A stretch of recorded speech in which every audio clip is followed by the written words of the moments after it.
love you, marry you, and live without shame.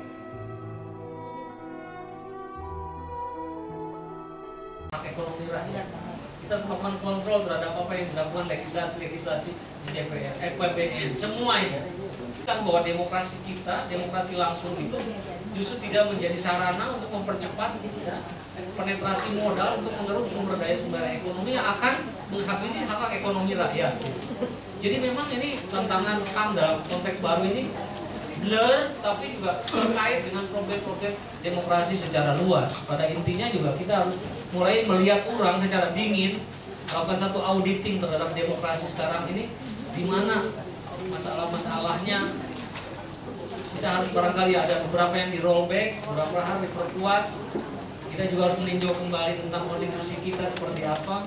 Kita sudah cukup 313 tahun itu mestinya kita sudah menyelesaikan namanya transitional justice, transitional constitution. Tapi sejauh ini kan demokrasi nggak bisa dikonsolidasikan kalau konstitusinya belum selesai. Saya kira itu. Terima kasih. Baik, terima kasih. Silakan Kang Maman berikutnya. Iya, kalau Pancasila adalah sesuatu yang menyatukan bangsa ini, negara ini, maka HAM adalah bahasa universal yang menyatukan kita secara global. Saya main ke Kontras dan berkali-kali mengamati, ternyata asik ketika orang punya fokus kepada perjuangan HAM.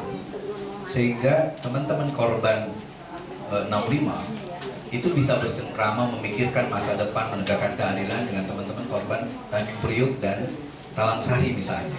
Yang kalau mereka berpidato di masing-masing tentu ada jurang yang terpisah soal ideologi dan lain sebagainya. Tetapi ketika sudah bicara human rights seperti itu, maka kita sudah tidak bisa membedakan apapun agama kita, apapun asal-usul kita, apapun suku kita. Maka sekali kita menjadi korban, sekali kita menjadi sesuatu yang dihancurkan oleh kezaliman, maka HAM adalah satu kunci untuk memperjuangkan keadilan itu.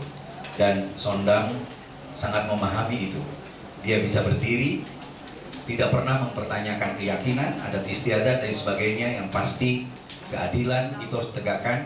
Dan dia berteriak lantang, terkutuklah ketidakadilan, tapi terkutuklah ketidakpedulian. Yang kedua, Pak Widodo, ada anekdot jangan-jangan ya, kiai-kiai yang pegang Quran di atas pejabat yang sumpah itu isi Qurannya nggak ada, dalamnya cuma hardcover, membungkus, dalamnya kosong, atau anggap ada, tetapi tidak pernah isinya itu diamalkan.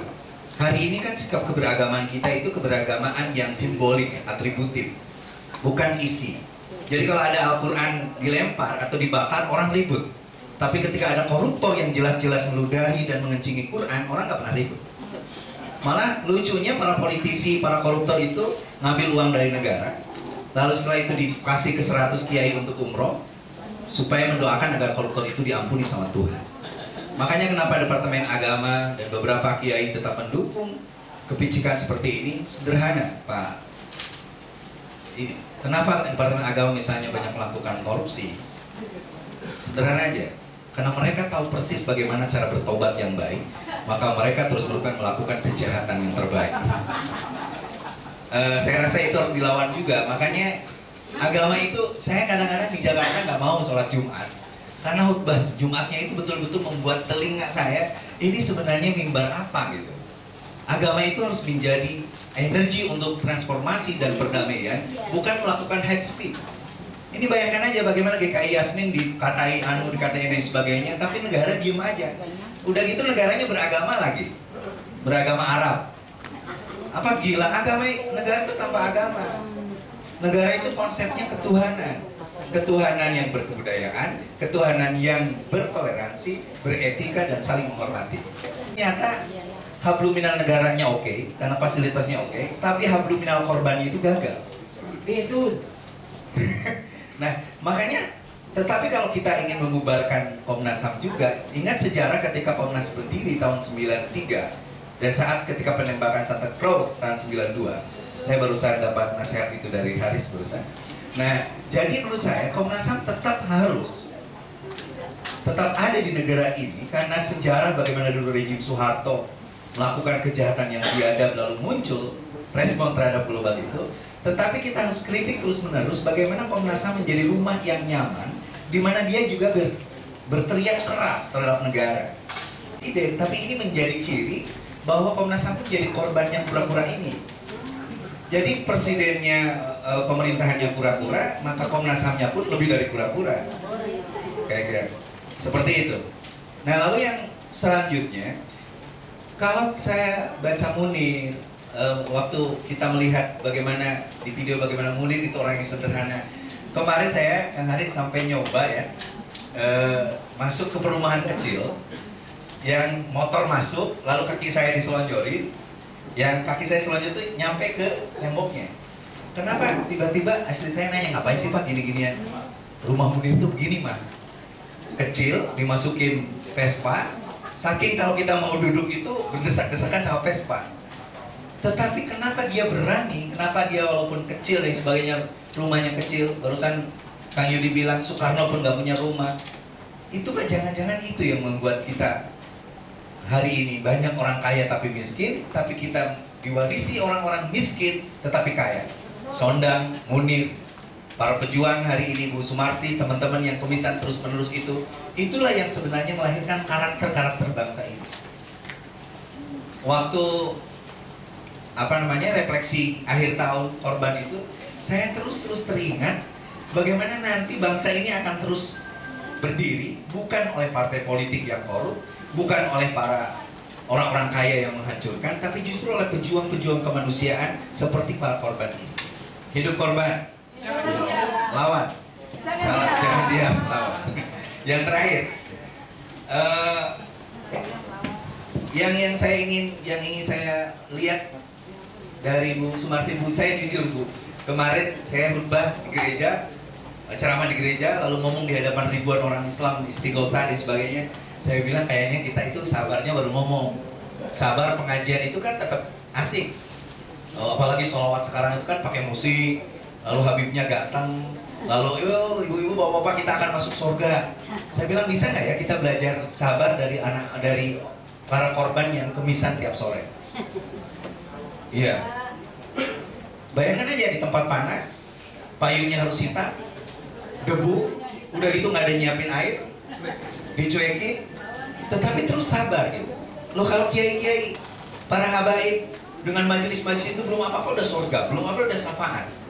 Seperti itu. Kenapa? Kepala kambing lagi, kolesterol lagi. Nah, saya rasa kita yang harus merekam. Anak-anak muda, jujur kemana saya bilang sekali-kali kiai-kiai, para habaib itu lihat perjuangan para korban ini. Dan saya rasa itu yang akan membuat negara kita berdiri seperti dulu The Founding Father dan The Founding Mother itu membuat kesabaran-kesabaran lewat nilai-nilai itu. Karakter itu yang membentuk negara ini. Sekarang karakter buildingnya aja dibisniskan, jadi apa yang akan lahir menurut saya. Jadi saya akan terus mengikuti fatwanya Bu Sumarsi, mengabarkan ke banyak orang bahwa masih ada orang yang setia terhadap kebenaran dan tidak peduli sampai betul-betul nurani para penguasa yang zalim itu mendengarnya. Terima kasih. Terima kasih. Dapat kesempatan itu, dapat rezeki ke Kupang. Ada acara kontras dan beberapa kawan di sana untuk diskusi. Ada satu romo, namanya Romo Leo Mali. Dia tahu itu. Dia bilang begini, ini untuk menjawab juga memperlangat diskusi kita. Dia bilang ya, satu statementnya dia, bangsa ini terlalu kuat menderita, bangsa ini terlalu sabar, siap menderita seburuk apapun. Jadi begitu banyak kita dibohongin, begitu banyak kita ditipu, dijual. Di Kupang itu kebetulan di NTT itu sudah ada tahun ini 307 izin mangan untuk pertambangan hanya di Kupang saja. Untuk keluarnya tahun 2011. Jadi dia mau menggambarkan betapa kita ini terlalu sabar dengan eksploitasi, penzaliman, perampokan, ketidakadilan, pemiskinan terus meluas. Sampai dia juga nggak ada banyak solusi. Dia hanya terakhir minta saya mengupdate tentang Sondang. Dia Jadi di akhir diskusinya itu, padahal diskusinya soal pengadilan kriminal internasional, tapi terakhir dia bilang, tolong Haris ceritakan bagaimana Sondang. Karena diskusi itu dihadiri oleh sekitar 70 mahasiswa dari Unkris Kupang, Universitas Kristen Kupang. Nah, saya mudah-mudahan tidak seperti itu. Atau saya mungkin curiga bahwa ini hanya di Jakarta pembisuan ini, atau cuek ini hanya di Jakarta. Dan saya memang makin merasakan bahwa yang menderita dan terasa betul menderitanya itu di daerah-daerah hari ini. Bagaimana misalnya para petani itu susah, tiba-tiba lagi planning soal berasnya atau sawahnya, tiba-tiba ada hujan. Terlepas dari soal hujan, tidak ada keberpihakan dari negara untuk subsidi pupuk misalnya, atau bagaimana mempermudah akses untuk bibit. Problem-problem ini dirasakan di daerah-daerah. Kasus penembakan buruh di Batam, itu kawan-kawan KJS yang mengadvokasi mereka datang ke Kompas, ketemu, sampai dia bilang ada banyak buruh bang di Batam yang dari pertama mereka kerja itu upahnya 5.000 per jam, bertahun-tahun sampai hari ini upahnya dapat 5.000 per jam. Terus dia bilang sama kawan-kawan yang mengadvokasi kasus itu waktu penembakan yang sampai 3 hari 3 malam, dia bilang, Bapak, Ibu, kami sudah siap mati. Ditembak kami mati, enggak ditembak kami mati dengan per jam 5.000. Karena malu.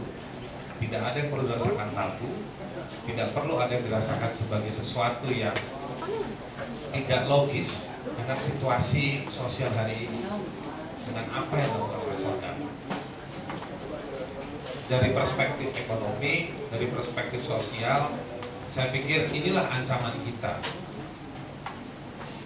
Jadi dimatikan oleh satu situasi ekonomi, dimatikan oleh satu situasi politik. Karena planning-planning besar tadi itu hanya ingin dikekep, dirangkul, dan dipeluk erat oleh segelintir orang yang korup, yang biadab, yang jahat, yang rakus, dan hanya memikirkan soal logistik jangka pendek. Kita sedang dikepung oleh rezim yang seperti itu hari ini.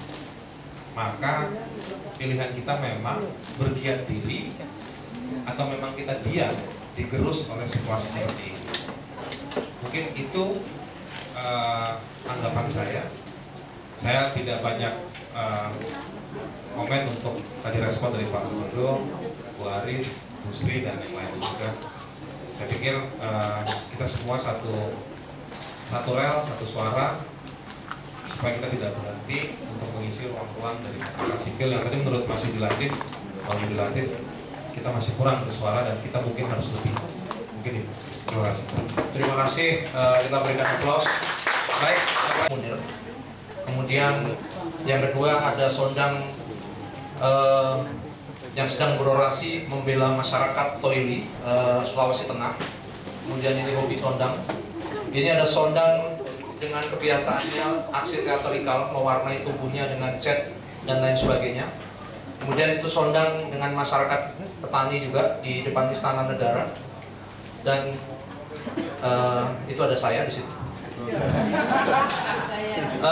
Ini Sondang dengan hobinya juga bermain musik. Nah, sebenarnya rencananya tadi kita mau membingkai ini semua menjadi agak bagus gitu. Dan kita mau melelang foto-foto ini dengan tanda tangan asli keluarga dan teman-teman bisa membeli, kemudian uangnya akan kita sumbangkan ke keluarga. Tapi karena bingkainya tadi persoalan teknis jadi substansi seperti film tadi, maka bingkainya tidak jadi. Tapi kalau ada teman-teman khususnya yang di depan ataupun yang di sini berminat memiliki poster ini dengan tanda tangan asli keluarga, saya persilahkan dan bisa memberikan kontribusi cukupnya. Kurang lebih Huta Galung Sondang saat ini tidak hanya menjadi milik keluarga, tapi Sondang sudah menjadi milik masyarakat Indonesia, bangsa Indonesia. Sondang tidak hanya menjadi sahabat Munir, tapi Sondang sudah menjadi sahabat Yesus. Kita yakin Sondang saat ini sudah berkumpul dengan Cak Munir di surga, sudah berkumpul dengan Baharudin Lopa, sudah berkumpul dengan Asmara Nababan, orang terbaik yang pernah ada di Komnas HAM. Kita merindukan lagi orang seperti dia, tapi belum ada. Saya yakin juga Sondang berkumpul dengan para korban dan keluarga korban yang pernah dibunuh, dihilangkan, dan lain sebagainya oleh pemerintahan Soeharto. Dan mudah-mudahan kita terus berdoa agar Sondang berbahagia di sisinya. Itu kurang lebih yang bisa kita sampaikan, yang bisa kami sampaikan. Dan setelah ini kita akan ke Istana Negara bersama-sama dengan keluarga. Kita akan melakukan doa di sana, kemudian tabur bunga di lokasi di mana Sondang melakukan aksi itu.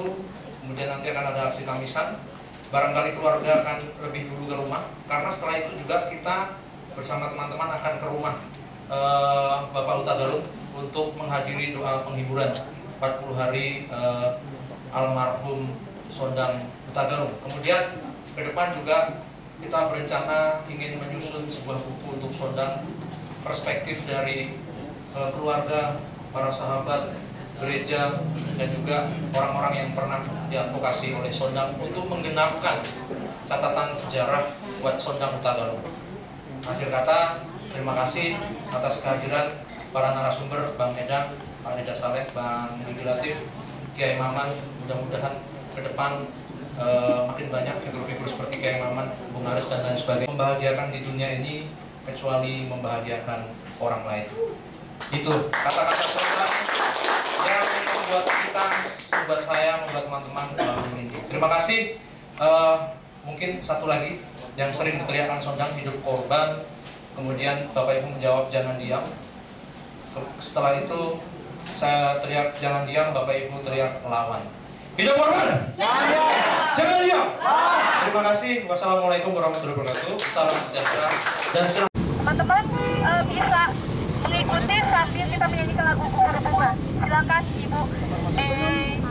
Ada permintaan sama dia. Ada permintaan saya sebelum kita tabur bunga, saya mau menaikkan doa ya. Oh iya. Kita beberapa gitu kan. Mari kita berdoa berbagai macam agama. Akan doa ini. Papa yang baik, Papa yang ada di surga, Engkau ada pada saat ini tempat ini Tuhan. Tempat anak saya Sondang Utagalung, Kau ambil kepakuanmu Tuhan. Sebagai ibu Tuhan, hamba bersedih. Sebagai ibu Tuhan, hamba bersyukur kalau tempat ini tempat Kau ambil untuk dia, untukku Tuhan. Tuhan pahalai, Tuhan anak itu Tuhan. Hamba percaya anak itu sudah di tangan-Mu Tuhan. Melalui tempat ini, melalui teman-temannya yang ada pada saat ini Tuhan. Biarlah visi dan misi Sondang tetap ada di bangsa ini Tuhan. Supaya bangsa ini bangsa imamat yang rajani. Supaya di bangsa ini ada kepeduliannya Bapak. Melihat rakyat kecil oleh visi anakku Sondang Utagalung.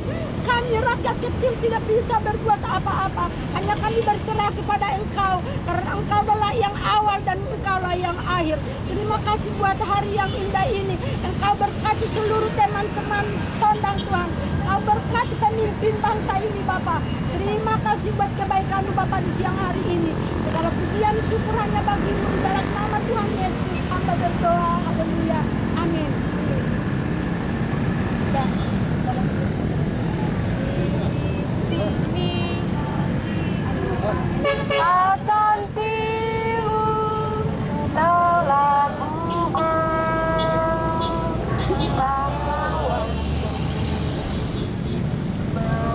betapa hatiku tak akan sedih.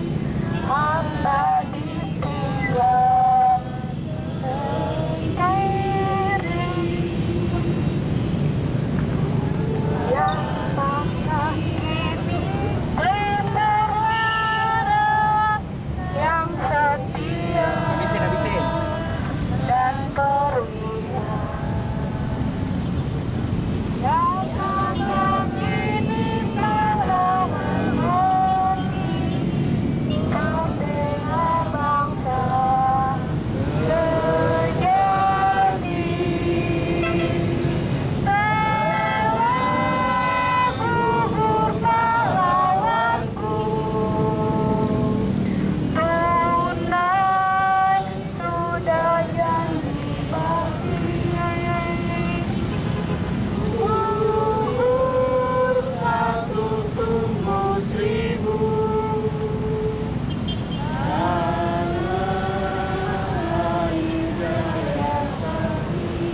masyarakat, biar ada rasa keadilan di bangsa kita ini. Apa yang kita rasakan saat ini itu sekalipnya, begitu resahnya kita berada di bangsa ini.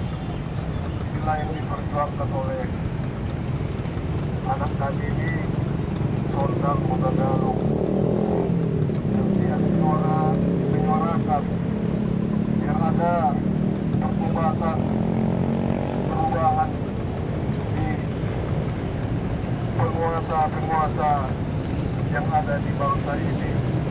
Apa juga yang saya rasakan sebagai orang tua yang juga merasakan kemedihan juga yang saya alami juga di bangsa ini. Ya anakku, selamat jalan Bapak. Semoga Tuhan mendengarkan dan memberikan jalan keluar juga bagi kami semua yang masih tinggal ini. Apa yang kau serukan, apa yang kau pesankan itu, biarlah kami juga semua berjuangkannya. Selamat sekali lagi, selamat jalan. Tuhan memberkatimu. Amin.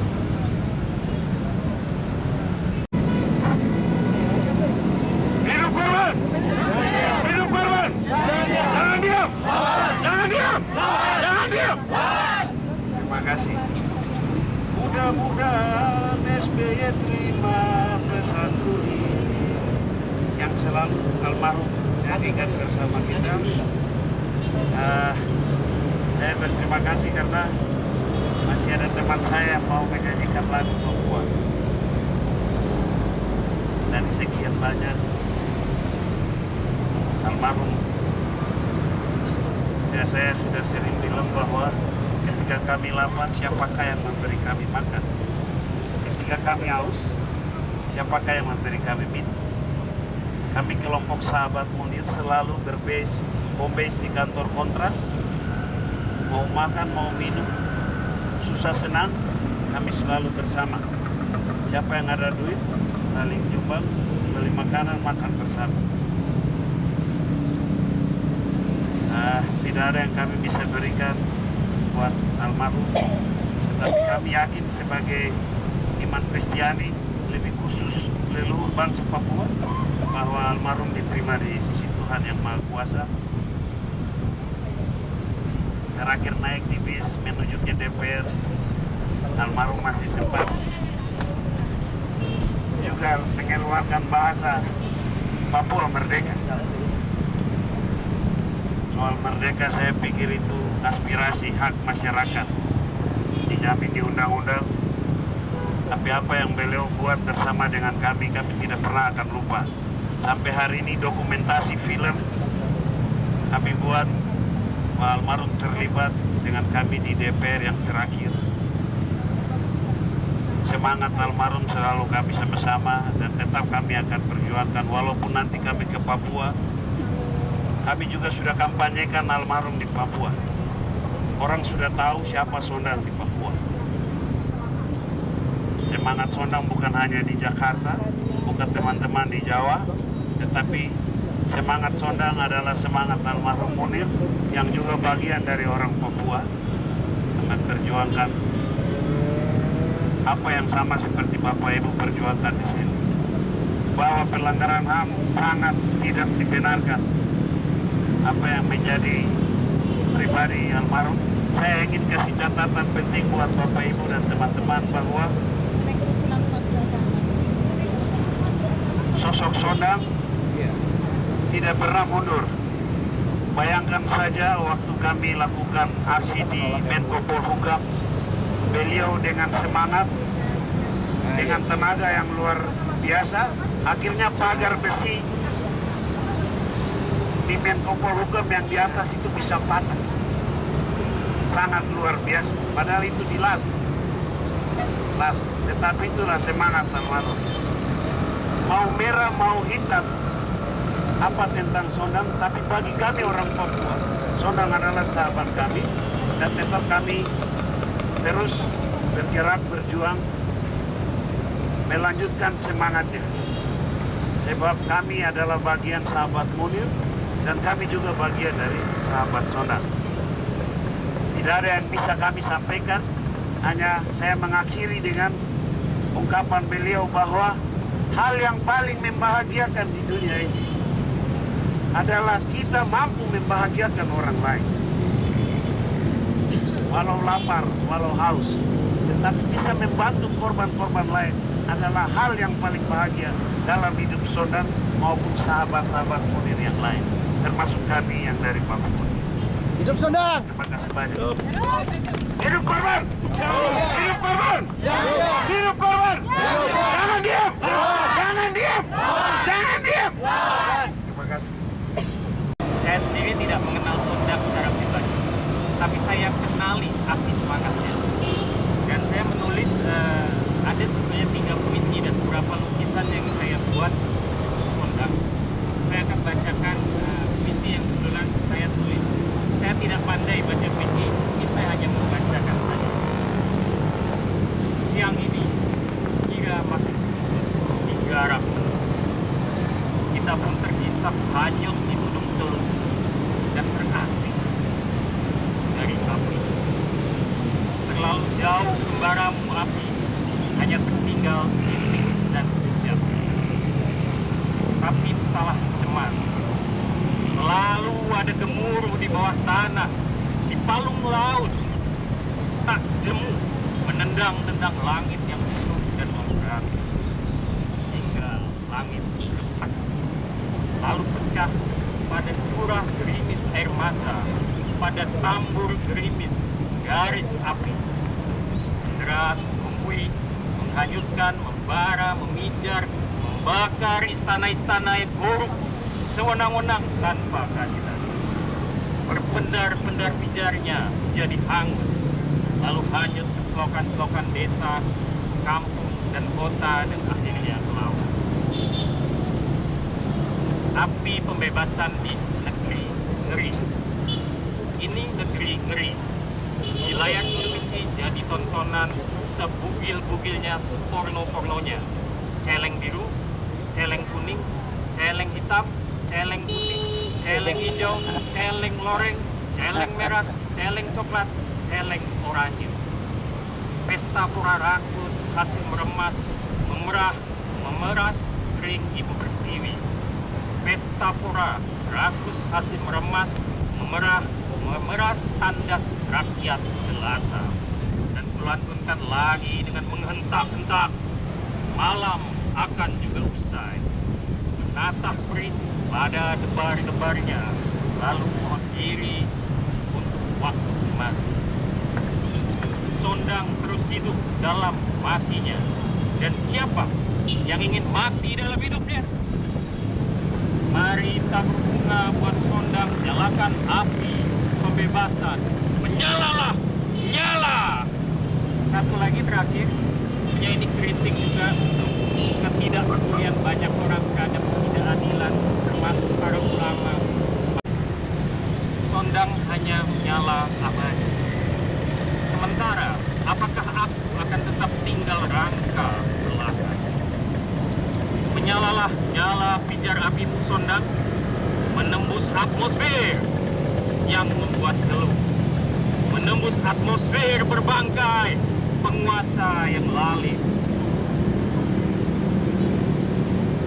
menerobos langit atas langit, cakrawala atas cakrawala, palung atas palung, melintasi tanah, air, udara, tubuh, jiwa sungguh abadi menyalamu. Bakar-bakarlah tubuhku yang kini menjelma sekrup, onderdil, dan mesin bila tidak tinggal rangka. Bakar-bakarlah hingga luluh lantah, leleh serupa cor logam tuangan, menjelma manusia, lahir kembali, agung dan mulia. Maka itu tempalah mulutku yang bisu, dong deng, dong deng, dong deng. Mataku yang buta, dong deng, dong deng, dong deng. Lidahku yang keluh, dong deng, dong deng, dong deng. Hatiku yang kecut, dong deng, kaki tanganku yang lumpuh. Dong, deng, dong. Nuraniku yang tumpul dan membatu. Dong, deng. Hingga mulut, telinga, mata, lidah, hati, kaki, tangan, nuraniku jadi palu bagi kepala batu menguasai lalit. Dong, deng. Bara luka jadi apa? Terima kasih.